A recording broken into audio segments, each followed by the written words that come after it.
Olá, uma ótima noite para você de casa, tudo bem? Está no ar o Aparecida Debate, o seu lugar de reflexão para que você se informe e forme a sua opinião.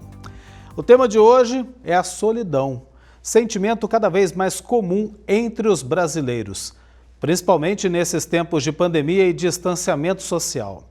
Pesquisa divulgada neste ano mostra que metade da população brasileira afirma se sentir solitária. O maior índice entre os 28 países onde o levantamento foi realizado. Para 43% dos entrevistados aqui no Brasil, os últimos meses geraram impacto negativo na sua saúde mental. E tem também a solidão emocional. A pessoa pode estar rodeada de outras pessoas e, mesmo assim, se sentir isolada no mundo. É uma solidão que está intimamente ligada aos sentimentos de insatisfação ou tristeza. Mas, afinal, quais são os principais prejuízos para quem vive essa sensação? Como lidar com isso? A solidão tem o seu lado positivo? Para nos ajudar a entender melhor o tema desta noite, convidamos para participar do programa de hoje o padre Lício Vale. Filósofo formado pela Pontifícia Universidade Católica de São Paulo, é professor de Teologia no Instituto de Teologia da Diocese de São Miguel Paulista, especializado em prevenção ao suicídio pela Universidade Federal de Santa Catarina. O padre Lício é autor de livros e faz palestras sobre o tema. Padre, boa noite para o senhor, seja bem-vindo aqui na TV Aparecida. Muito obrigado por aceitar o nosso convite. Boa noite, Eduardo. Boa noite, Patrícia, que está na bancada hoje comigo. Obrigado pelo convite de poder participar, de estar com vocês. E boa noite para você aí, do outro lado da telinha que nos acompanha. Uma alegria enorme estar com vocês. A alegria é toda nossa. Também conosco nessa noite a Patrícia Minari, psicóloga clínica, coordenadora do Programa de Saúde Mental da Prefeitura de São José dos Campos, aqui no interior paulista, também especialista em iogoterapia, dependência química e terapia cognitiva comportamental. Boa noite para você também, muito obrigado por ter aceitado o nosso convite para essa discussão tão importante nos dias atuais. Seja bem-vinda aqui à TV Aparecida, Patrícia. Boa noite, Eduardo. Boa noite aí ao pessoal de casa. Boa noite ao padre. Eu agradeço a oportunidade da gente poder falar um pouco sobre a prevenção, né, da nossa saúde mental através desse tema tão importante que é a solidão. Pois é, a gente está vivendo esses tempos de pandemia, então eu quero abrir a nossa conversa para falar com vocês exatamente, vamos partir do básico, né? Lá do princípio. É normal se sentir sozinho, Patrícia? Na verdade, estar sozinho pode ser uma escolha e pode ser normal. Eu posso querer estar sozinha em algum momento. Agora, sentir-me sozinha, mesmo estando com pessoas ao meu redor, aí isso aponta que algo não vai bem, né? Na minha saúde mental, no meu reconhecimento pessoal, na minha forma de se comunicar e na minha forma de viver. Ou seja, padre, para a gente entender também, isso parte da pessoa, né? O se sentir sozinho é um sentimento dele, não ao redor dele, né?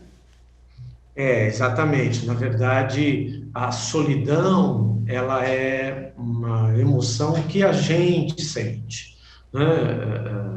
E é um sentimento que vem de dentro. Como você bem lembrou, ela não vem de fora, né? Você pode estar sozinho e não estar em solidão, como você pode estar num estádio de futebol lotado e estar sentindo solidão. Então, a solidão sempre é uma emoção e uma coisa que a gente sente a partir de dentro e não do que vem de fora de nós. Quais são os fatores, então, que leva, padre, uma pessoa a esse estado de solidão? Olha, Eduardo, a solidão são diversos fatores, né? A solidão ela é multifatorial, ela é causada por inúmeros fatores. Eu vou lembrar aqui alguns, né? Pode nos dar a sensação de solidão quando a gente tem decepção nos relacionamentos, por exemplo, isolamento nas grandes cidades. Por exemplo, eu moro aqui em São Paulo, é absurdo, mais de 2 milhões de pessoas em São Paulo moram sozinhas, né? Então, às vezes, um sentimento de desconfiança dos vizinhos, um sentimento de querer proteger a própria privacidade. Outras causas, a pressão no trabalho, mudanças de ambiente. Às vezes a pessoa muda de uma cidade para outra e ela se sente sozinha porque ela não conhece ninguém, não tem laços ainda. Luto, a perda de uma pessoa que a gente ama, separação conjugal, enfim, a idade avançada, os idosos, por exemplo, se queixam muito de solidão. Então, enfim, a solidão, para tentar responder objetivamente a sua pergunta, a solidão ela é multifatorial, ela é provocada por inúmeros fatores.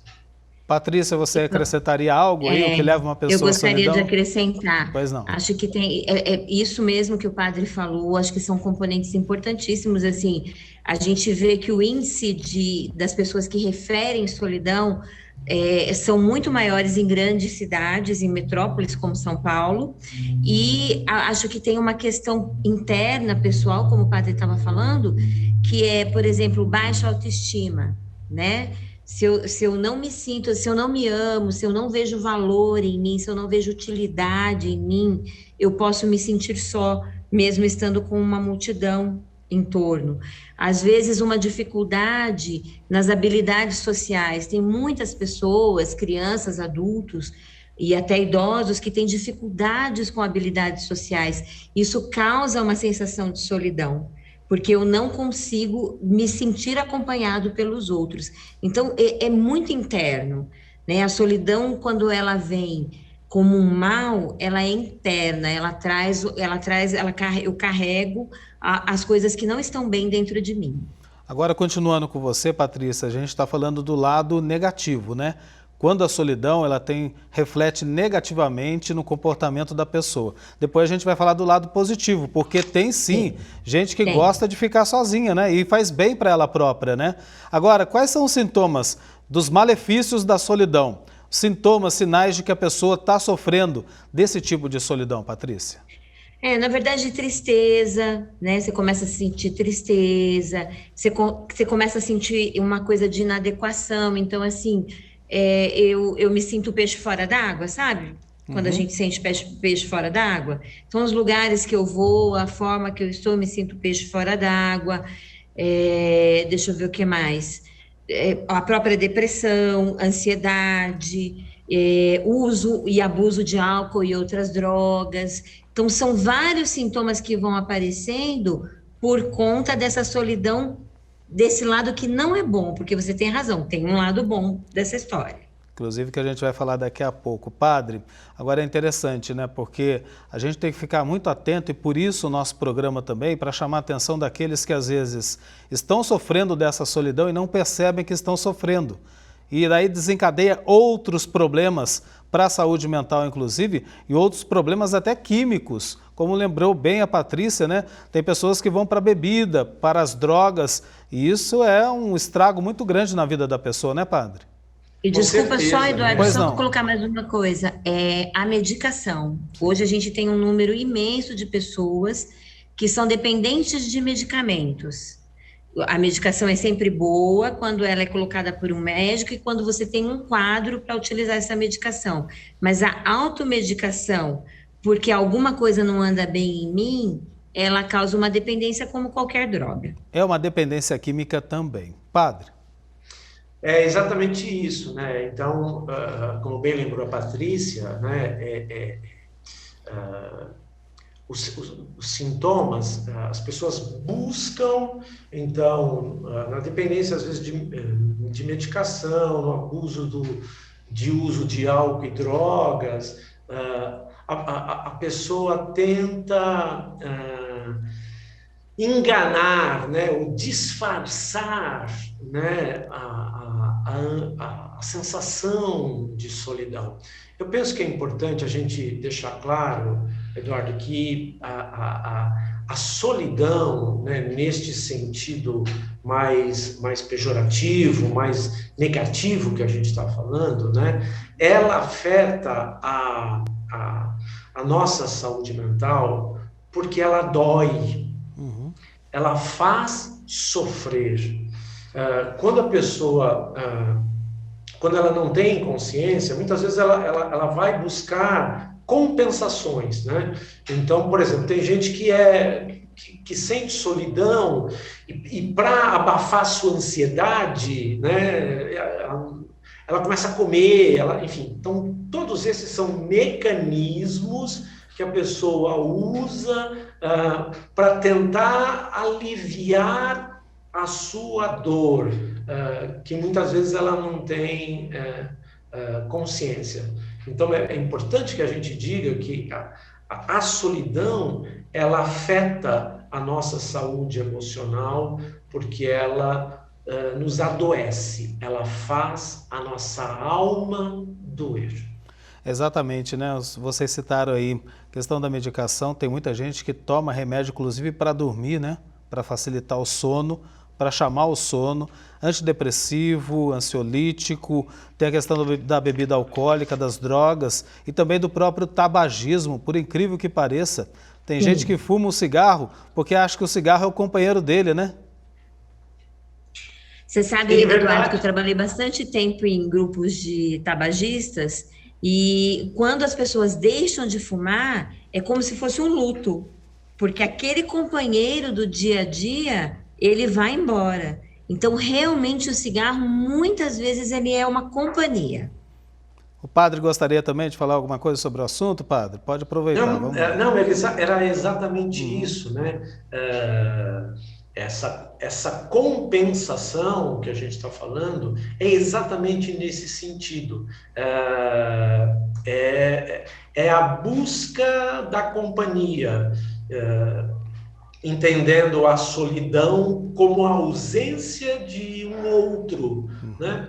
E esse outro é substituído por isso, né? Você estava falando, Eduardo, por exemplo, da medicação, da dependência de medicação para dormir, mas tem muita gente que é dependente, e cresce assustadoramente no Brasil os números, de pessoas que dependem de analgésicos. Gente que por qualquer coisinha toma analgésicos, inclusive para aliviar a própria dor. Porque muitas vezes, e em muitos casos, a solidão também é somatizada. Ou seja, a pessoa começa a sentir no físico, a transferir para o físico a sua dor de alma. Então, essa compensação sempre é isso, né? É a busca, é compensar a ausência de não ter ninguém, buscando na medicação, no álcool, no jogo, no sexo desenfreado, buscar meio que desesperadamente a companhia de alguém, de uma outra pessoa. É o remédio que é usado para tentar curar uma dor física, mas que, na verdade, tudo é desencadeado por uma dor emocional. Agora, sim, qual que é a diferença, perguntar para os dois, começando pela Patrícia, qual que é a diferença entre estar sozinho e se sentir sozinho? Qual que é a diferença, Patrícia? O estar sozinho é uma escolha, né, Eduardo? Eu posso... Agora, na pandemia, por exemplo, morar sozinha e isso ser uma escolha para a minha vida. E na nossa atualidade, nós temos muitas pessoas que escolhem, né, morar sozinho, estar sozinho. Agora, o sentir-se sozinho é como se você estivesse numa multidão, o padre colocou muito bem no começo, você pode estar num estádio de futebol lotado de pessoas e você sente que ali não tem ninguém por você. Né? Não tem ninguém com quem você consiga dividir coisas, falar de si, ser acolhido, ser amado por alguém, né? E aí começa o que é ruim. É quando eu não me sinto pertencente a lugar nenhum, nem a ninguém. Isso é o sentir-se sozinho. Acho que o padre talvez possa complementar. E eu vou acrescentar também uma pergunta ao padre. Quando a pessoa se sentir sozinha, e isso está fazendo mal para ela, o que ela tem que fazer, padre? A quem procurar? Não é um grito sozinho também, tem que alguém escutar, né? Não, sim, com certeza. A primeira coisa a fazer é buscar ajuda, né? É buscar ajuda. Então, ninguém precisa sofrer sozinho, né? Então, buscar ajuda de um profissional de saúde mental, psiquiatra, psicólogo, ou grupos de apoio, né? Tem neuróticos anônimos, quer dizer, buscar ajuda. Agora, eu só queria voltar um pouquinho, porque, por exemplo, eu queria dar um brevíssimo testemunho. Eu vivi esta coisa de solidão, de ter medo, né, de se sentir sozinho, e estar consigo mesmo, que é completamente diferente. Eu já era padre e eu fui morar sozinho na minha primeira paróquia, porque eu sempre morei com os outros, né? Morei com a minha família, com a minha mãe, tal. Depois fui para o seminário, um monte de gente. Depois me ordenei padre, fui ser vigário, morei com outros padres e tal. A primeira vez que eu fui ser pároco de paróquia, na minha primeira paróquia, quando eu me vi sozinho na casa paroquial, começou a me dar desespero. E eu comecei a ir para o bar beber. Essa coisa que a gente falava, de você compensar. Então, o que eu fazia? Eu ia para o boteco, bebia, ficava meio altinho para ficar com sono, vinha para casa e tchum, dormia. E eu já estava fazendo terapia, e aí um dia o meu terapeuta virou, e eu levei isso para terapia, meu terapeuta falou para mim, claro que você não aguenta ficar com você mesmo. Isso que a Patrícia estava falando, né? Essa coisa de você não pertencer a ninguém, nem a você mesmo. E aí foi muito bacana, porque ele me ajudou muito, o processo terapêutico me ajudou muito nessa coisa. E aí entro na sua pergunta, né? O que fazer, além de buscar ajuda, é buscar fazer coisas que você gosta. Se dar prazer, né? As pequenas coisas, você gosta de ler um livro, pegue um livro e leia. Você gosta de ouvir música, ouça uma música. Gosta de rezar o terço, pega o terço e reze. Gosta de caminhar. Quer dizer, você começar a se dar prazer, e com calma e com tempo, você vai aprender essa diferença, que estar consigo mesmo é não estar em solidão, porque a melhor companhia para você é você mesmo. Pois é, então tem a questão também, padre, muito bacana o testemunho do senhor e ajuda a explicar muita coisa do que a gente está discutindo hoje no Aparecida Debate. Tem um lado espiritual também, né? Não existe melhor companhia do que Deus. E é tão fácil, né? Uma oração a gente consegue fazer essa ligação com Deus que está sempre do nosso lado. Bem, a gente ouviu o relato do padre agora há pouco, né, no final do bloco, esclarecendo bastante para a gente essa questão de se sentir sozinho e o que fazer. E eu falava, né, padre, a questão da companhia.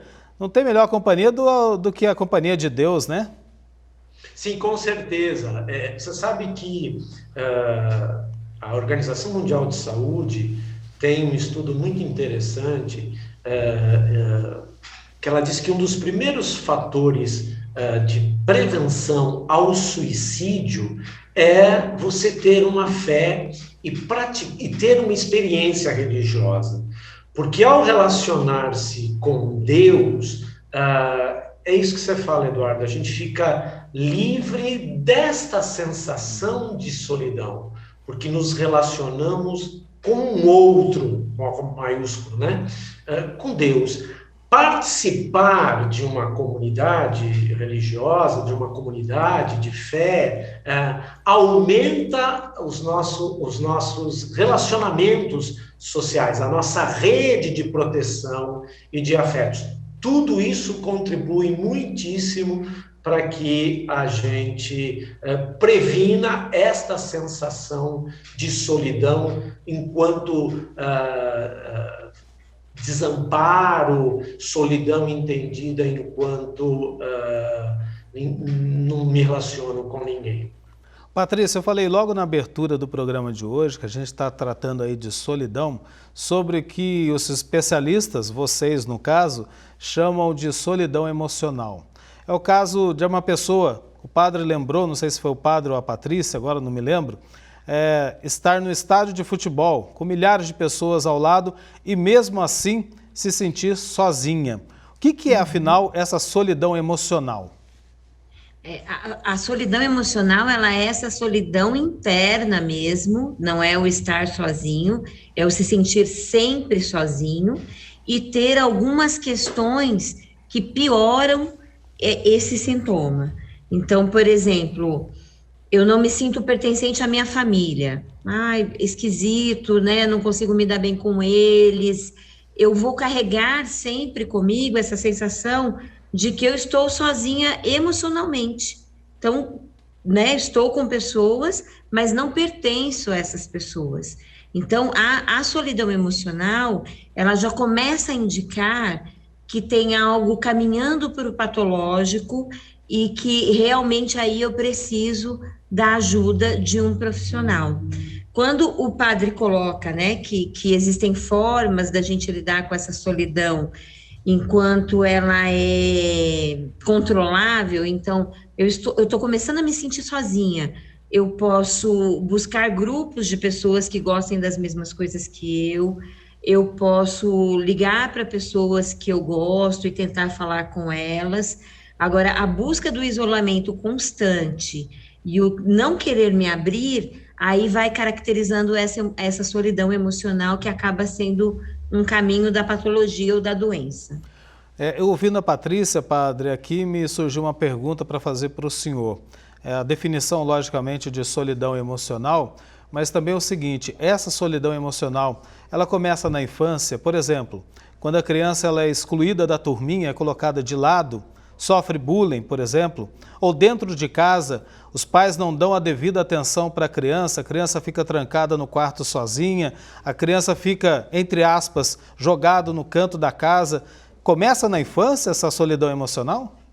Sim, sim. Você sabe que tem estudos muito sérios, vários estudos que dizem isso, né? Que muitas vezes essa sensação, embora ela possa acontecer em qualquer fase da vida, né? Ela é mais sentida, a solidão emocional, ela é mais sentida nas duas pontas, tanto na adolescência e na infância e na adolescência, quanto na velhice. E por quê? Por razões diferentes. Muitas vezes porque as crianças e os jovens se sentem abandonados afetivamente, né? E sobretudo nos dias de hoje, né? Porque as famílias perderam a capacidade de ensinarem os filhos a se frustrarem, a ouvirem não. Perderam a capacidade de validar as emoções dos filhos.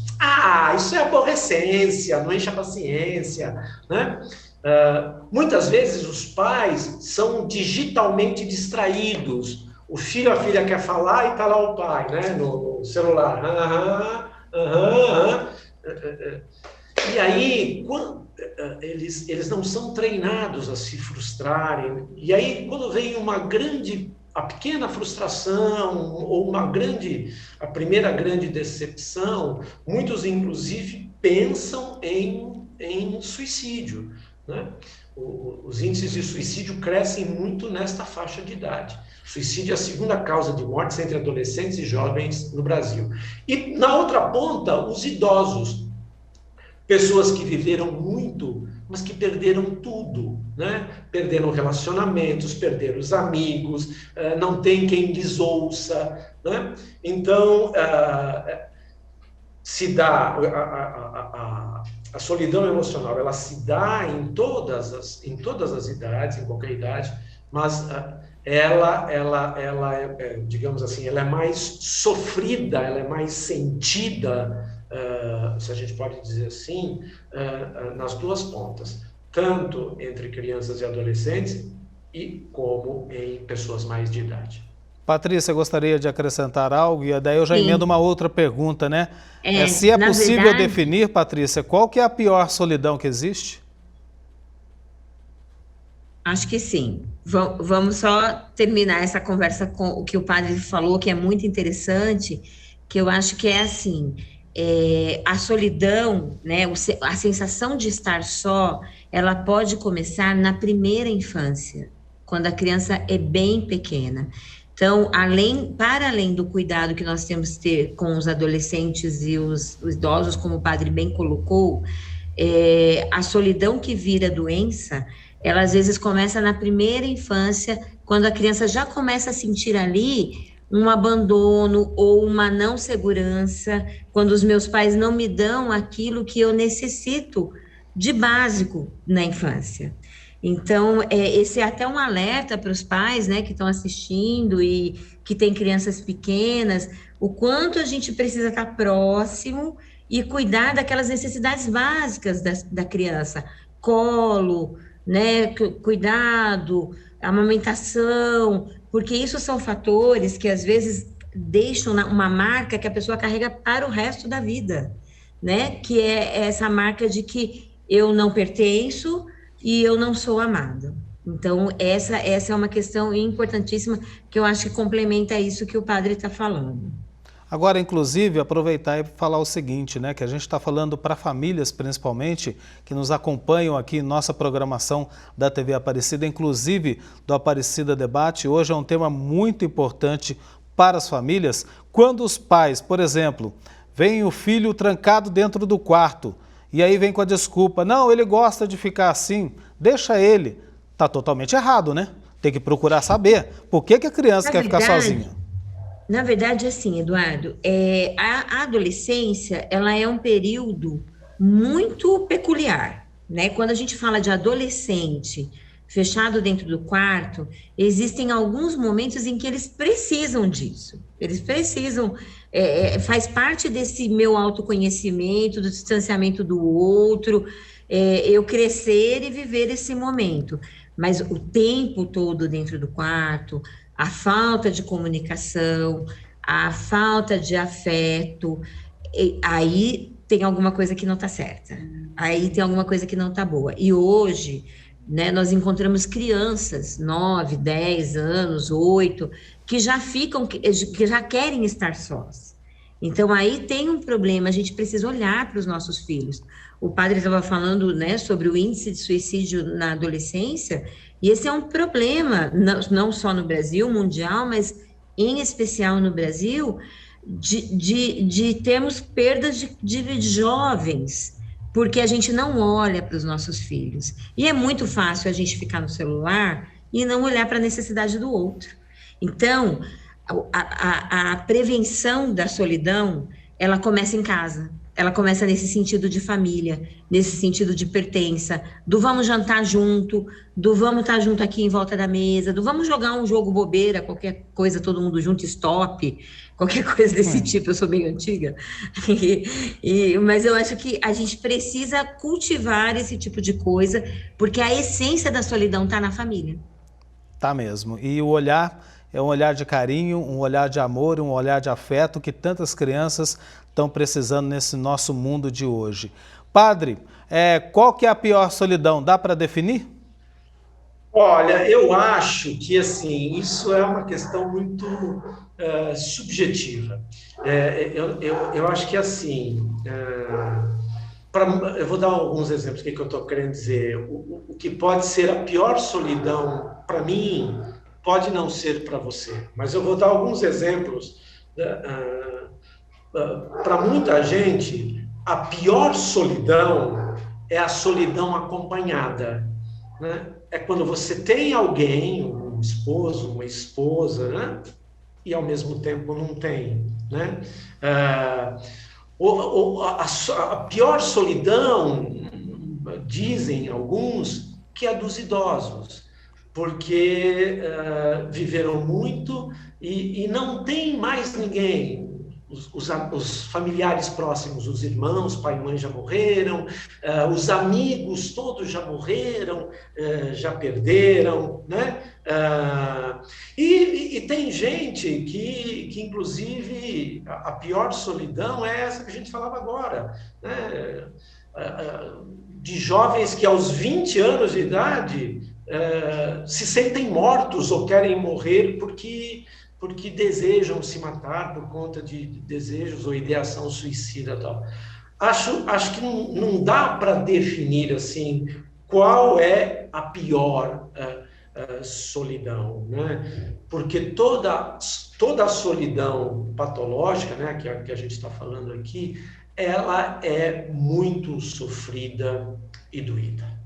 Mas há níveis de solidão, Patrícia? Sim, sim. Quais são? Sim. A gente tem a solidão leve, né? O sentimento de solidão, como o padre bem colocou no começo, a solidão é um sentimento, né?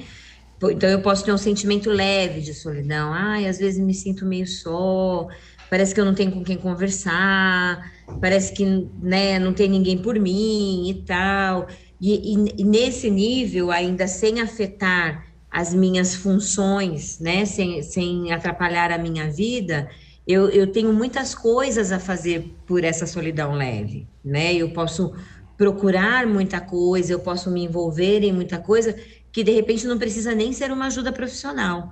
Eu posso rezar, eu posso participar de um grupo que tenha a ver comigo, eu posso entrar em grupos virtuais que tenham conversas saudáveis, que me ajudem. Então, é esse nível leve. Então, se você começa, né, quem está assistindo, quem está conversando com a gente pela televisão, se você começa a perceber isso, principalmente nessa época da pandemia, não deixa isso correr solto, né?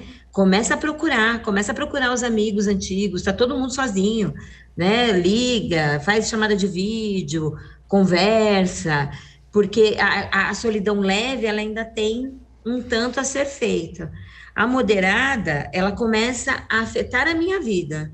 Eu começo a ficar com esse pensamento presente de que eu estou só, de que eu não tenho ninguém, e o sentido da vida começa a se ficar obscuro. E aí acende-se um sinal de alerta, né? Para além de fazer essas questões que eu posso fazer no dia a dia, participar de um grupo, conversar com alguém, chamar um amigo, eu preciso também começar a me avaliar e a perceber o que está acontecendo comigo, né? Eu estou com um sinal de alerta aceso. E existe a solidão grave, que aí ela já vem acompanhada de uma patologia. Então, é um sentimento de solidão que já está no nível de uma depressão, de uma crise de ansiedade, ninguém gosta de mim, ninguém me aguenta, ninguém me suporta, e aí eu vou cada vez me isolando mais e cada vez adoecendo mais. Nesse ponto, eu preciso da ajuda de um profissional de saúde mental. Pois é, então é importante ficar atento a cada nível que a Patrícia acabou de detalhar para a gente, para a pessoa saber a hora também que ela precisa reconhecer, que ela precisa de ajuda e aí precisa realmente recorrer ao especialista para dar conta de todo esse vazio que ela acaba sentindo, né? Padre Patrícia, vamos falar da coisa positiva, o lado positivo agora da solidão? E olha que eu já senti isso, eu vou confessar para vocês, aquele momento que a gente gosta de ficar um pouquinho sozinho, né? Faz bem ou está errado? Padre, começa com o senhor. Faz muito bem, né? É importantíssimo a gente estar com a gente. Nós só podemos estar com os outros e com Deus se a gente estiver com a gente. Dou um exemplo bem simples. Para nós três estarmos aqui agora, nós precisamos estar conosco antes. Todos nós dormimos, tomamos banho, nos alimentamos, né? pintamos o cabelo, né? Botamos um perfume, embora não dê para você sentir o cheiro aí do outro lado, quer dizer, nós cuidamos de nós, estivemos conosco, para poder estar com os outros. Então, é fundamental e é importante a gente ter momentos de estar consigo mesmo, para verdadeiramente podermos estarmos com Deus e com os outros. Patrícia, e como aproveitar esse momento que a gente gosta e a gente precisa estar apenas com a gente mesmo, sozinho?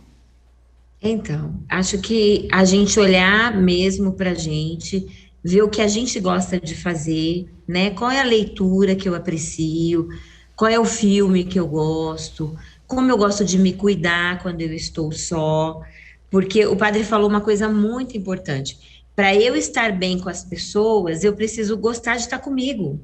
É tão interessante, Eduardo, porque as pessoas procuram, né, a metade da laranja. É muito comum essa história, essa aqui é a metade da minha laranja, tal. E, na verdade, o que a gente vê no dia a dia é que os relacionamentos que dão certo, eles são compostos de pessoas completas. Pessoas que são felizes consigo mesmo e aí elas conseguem completar o outro. As vocações, elas chamam muito para isso, né? Um padre que não se sente bem só, que não se sente bem com ele mesmo, ele não vai ser uma boa companhia para o seu povo. Do mesmo jeito que uma esposa ou um marido que não se sente bem consigo mesmo, ele não vai ser um bom marido ou ela não vai ser uma boa esposa, não vai ser uma boa mãe.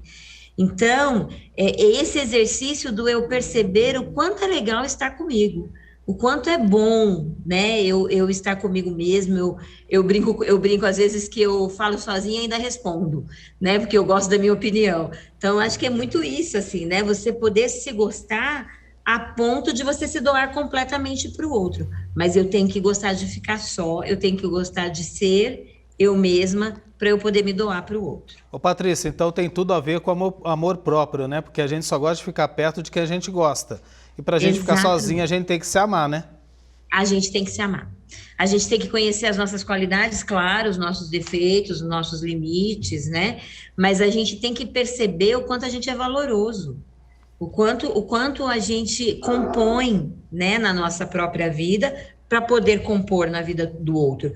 E eu acho que essa é a questão mais importante, Eduardo, é eu perceber que se eu não estiver bem comigo mesmo, eu vou estar sempre um reclamante de carinho e cuidado do outro. Eu vou mendigar isso e isso não traz ninguém para perto da gente.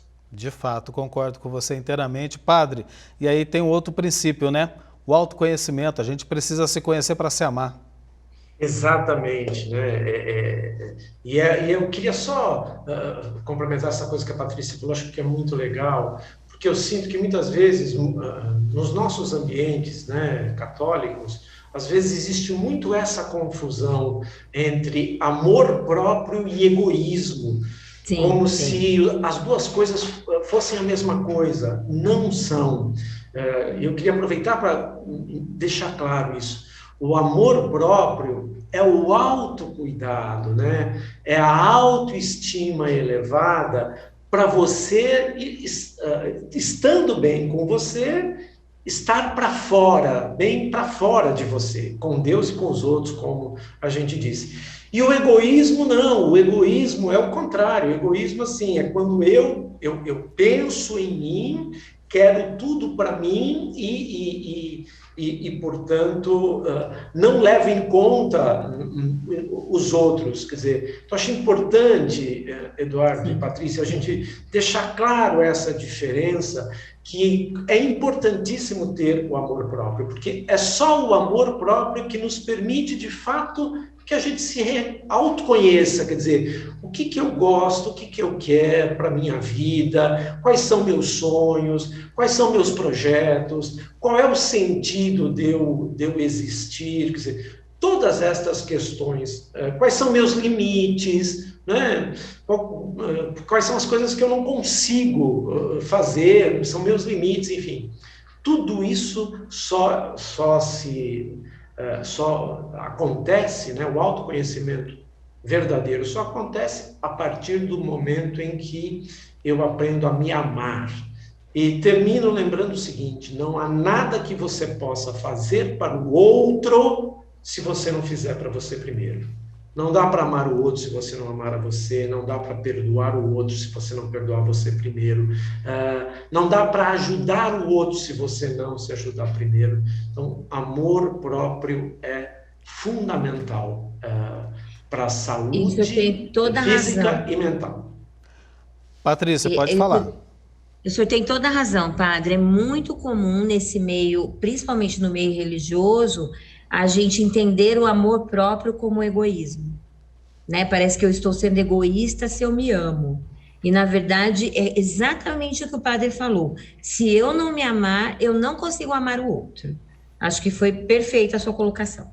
Agora eu queria entrar com os dois, esse momento que a gente está vivendo, né? Tá difícil, esse distanciamento, esse isolamento social, que daí forçou muitas pessoas a viverem essa solidão. Não que as pessoas queriam isso para a vida delas, mas elas foram forçadas a isso. E a gente fala principalmente os idosos, que fazem parte do grupo de risco e desde março do ano passado tiveram que ficar dentro de casa. Os filhos, preocupados em contaminar os pais, deixaram de visitar os mais velhos, os idosos, que se sentiram definitivamente solitários. Como lidar com esse sentimento, já que a gente ainda não está livre da pandemia, a gente ainda está com muitas restrições para essa convivência comunitária? Como é que a pessoa tem que lidar com isso, principalmente quando a gente fala dos mais velhos, os idosos, padre? Eu penso que a pandemia que vivemos, ela potencializou, né, esta sensação de solidão, porque o isolamento físico colabora para isso. Quer dizer, como lidar, né? Eu acho que a doutora Patrícia já deu algumas dicas importantíssimas, né? Não, gente, pelo amor de Deus, não confundam isolamento social com distanciamento emocional. Você pode estar isolado socialmente, mas pode estar muito próximo emocionalmente das pessoas que você ama. A doutora Patrícia já falou, você pode fazer uma videochamada, você pode ligar, você pode falar pelo WhatsApp, você pode, enfim, usar, né, sobretudo usar das tecnologias que hoje a gente tem disponível à mão para poder manifestar a nossa proximidade emocional. Repito, cuidado para não confundir distanciamento social isolamento social com distanciamento emocional. Então, busque, procure, ligue, mande o WhatsApp, liga para o neto, diz que ama, busque ligar para os amigos, faça chamada de vídeo, use isso que a gente está usando, né, as novas redes, para você se conectar emocionalmente e, portanto, se sentir mais próximo emocionalmente de quem você ama. Interessante, padre, porque o brasileiro também nesse tempo de pandemia se mostrou muito criativo, né?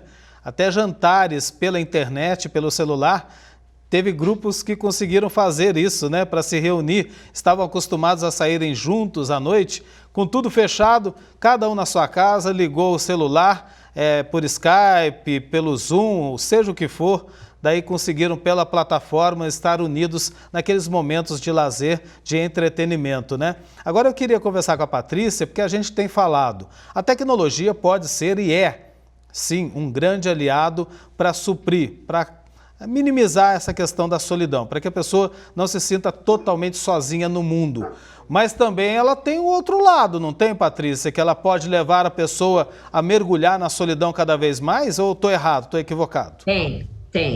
Na verdade, como tudo na vida, né? A gente tem dois lados, né? Até a própria religião, se a gente exagera, se a gente se joga exageradamente e deixa as outras pessoas, isso pode ser uma causa de solidão.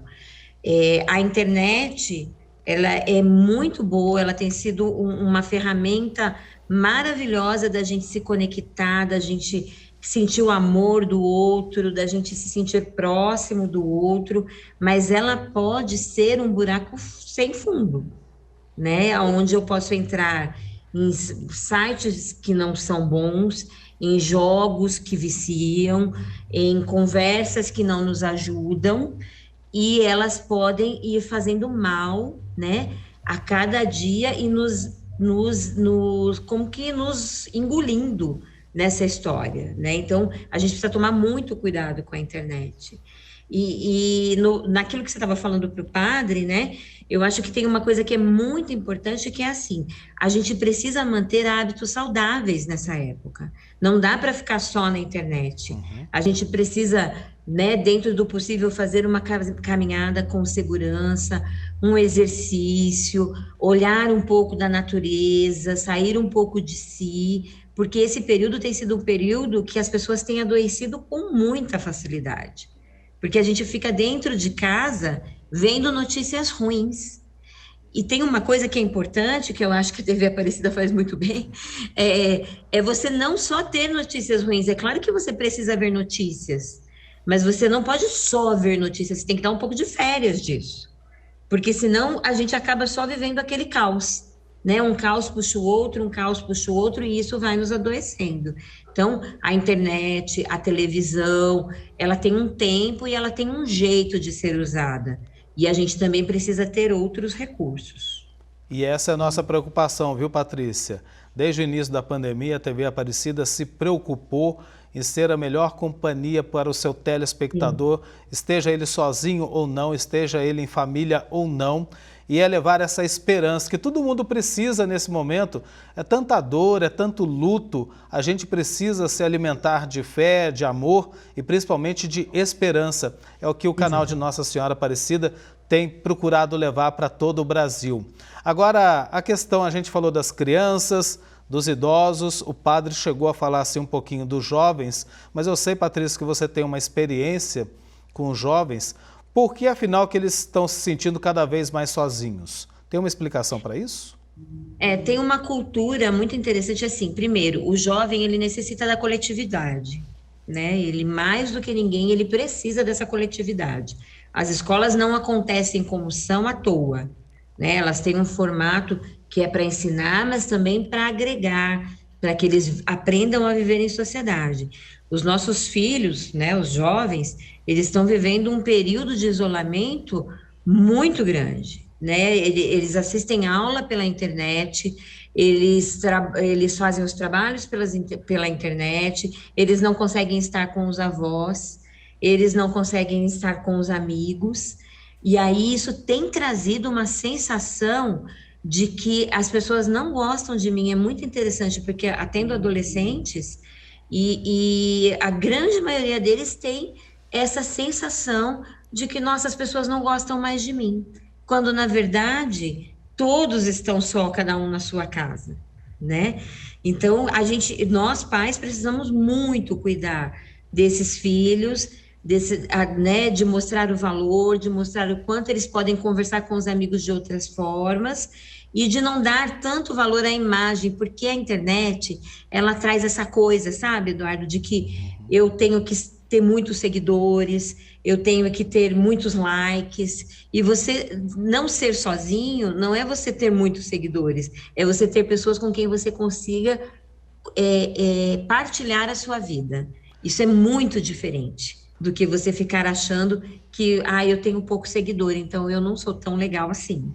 E é isso que os nossos jovens acham. Desculpe interrompê-la, Patrícia, mas infelizmente a gente está caminhando para o final do Aparecida Debate de hoje.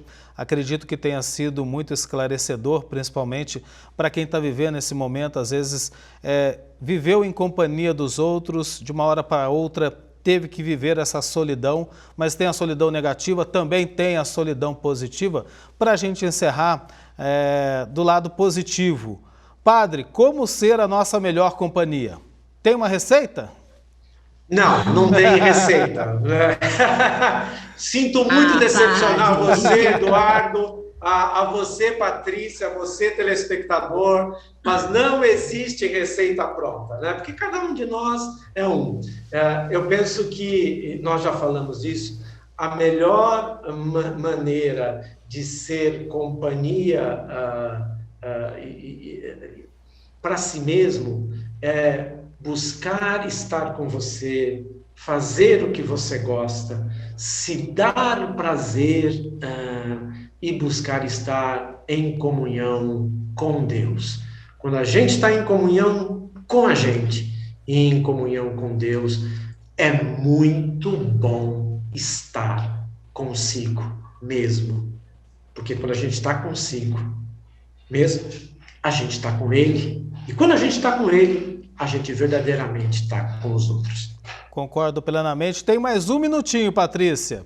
Como ser a sua melhor companhia?